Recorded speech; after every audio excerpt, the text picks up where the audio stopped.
اعوذ باللہ من الشیطان الرجیم یا ایہا الذین آمنوا اے ایمان والو لا تکونوا کالذین آذوا موسیٰ ان لوگوں کی طرح نہ ہو جانا جنہوں نے موسیٰ علیہ السلام کو تکلیف دی فبرأہ اللہ مما قالوا پس اللہ رب العزت نے بری کر دیا اس سے جو وہ کہتے تھے وَكَانَ عِندَ اللَّهِ وَجِيهًا موسیٰ علیہ السلام اللہ کے ہاں آبرو والے تھے، عزت والے تھے۔ یا ایھا الذین آمنوا اتقوا اللہ اے ایمان والو اللہ سے ڈرو وقولوا قولا سدیدا اور سچی بات کہو یصلح لکم اعمالکم وہ تمہارے اعمال درست کر دے گا ویغفر لکم ذنوبکم اور تمہارے گناہوں کو معاف کر دے گا وَمَن يُطِعِ اللَّهَ وَرَسُولَهُ جو کہ اللہ اور اس کے رسول کی اطاعت کرے گا فقد فاز فوزا عظیما پس وہ بہت بڑی کامیابی حاصل کر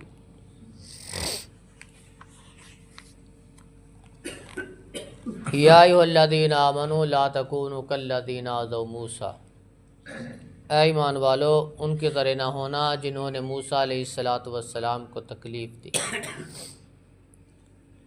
انبیاء علیہ السلام کی جو جماعت ہے وہ انتہائی شرمیلی ہوا کرتی، شرم و حیا کی پیکر، اور وہ بنی اسرائیل جو تھے وہ ننگے ہی نہایا کرتے، اکٹھے نہایا کرتے، کوئی شرم و حیا ہی نہیں تھی۔ جو نبی ہوا کرتا ہے وہ اپنا جسم کسی کے سامنے ننگا نہیں کرتا۔ موسیٰ علیہ السلام بہت دور جا کے علیحدگی میں نہایا کرتے تھے۔ قوم نے کہا موسیٰ علیہ السلام کو کوئی بیماری ہے، برس کی بیماری ہے، فلویری ہے، جسم کے اندر یا کوئی ایسے داغ ہیں یا کوئی ایسی کمزوری ہے کہ جو جسم کو ننگا نہیں کرتے۔ موسیٰ علیہ السلام ایک دفعہ نہا رہے تھے، پتھر پہ کپڑے رکھ دیے، پتھر کپڑے لے کے بھاگ گیا۔ موسیٰ علیہ السلام پیچھے پیچھے، پتھر آگے آگے۔ غصہ اتنا چڑھا ہوا کہ اس کو پتہ نہیں تھا کہ کپڑے میرے ہیں، یہ میرے کپڑے لے کے بھاگ گیا۔ یا حجر ثوبی یا حجر ثوبی، اے پتھر میرے کپڑے، او میرے کپڑے۔ پتھر رکے ہی نہ۔ جس جگہ پہ وہ قوم بیٹھی تھی مجلس لگائے، پتھر وہاں پہنچ گیا۔ قوم نے دیکھا موسیٰ علیہ السلام کے جسم کی طرف کہ تو بڑا ہی صاف شفاف ہے، کسی قسم کی کوئی بیماری نہیں ہے، کوئی نقص نہیں ہے، انتہائی حسن والا جسم۔ موسیٰ علیہ السلام نے پتھر پہ عصا مارا، غصے کے ساتھ پتھر پہ تڑاڑ آ گئی۔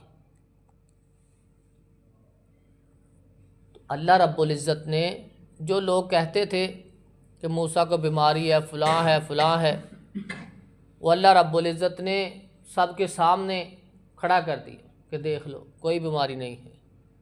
نبی وہ کسی کے سامنے اپنا جسم ننگا نہیں کرتا، وہ شرم و حیا کا پیکر ہوا کرتا ہے، اس لیے وہ آپ کے سامنے غسل نہیں کرتا۔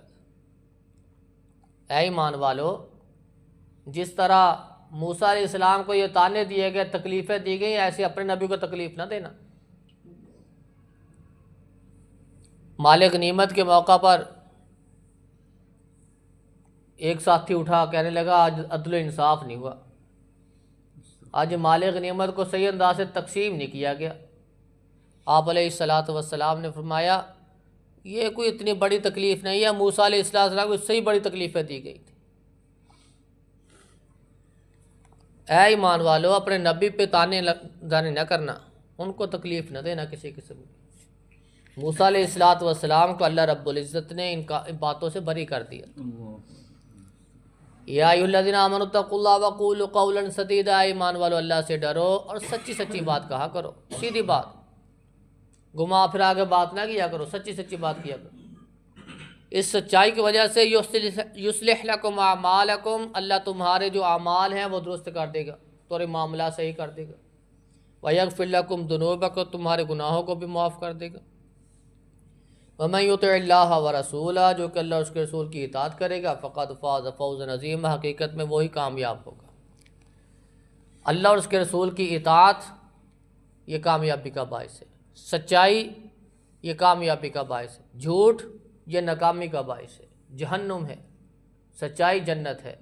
اللہ رب العزت سے دعا ہے کہ اللہ رب العزت ہمیں اسلام کے احکامات کے مطابق زندگی گزارنے کی توفیق عطا فرمائے۔ سبحان ربک رب العزت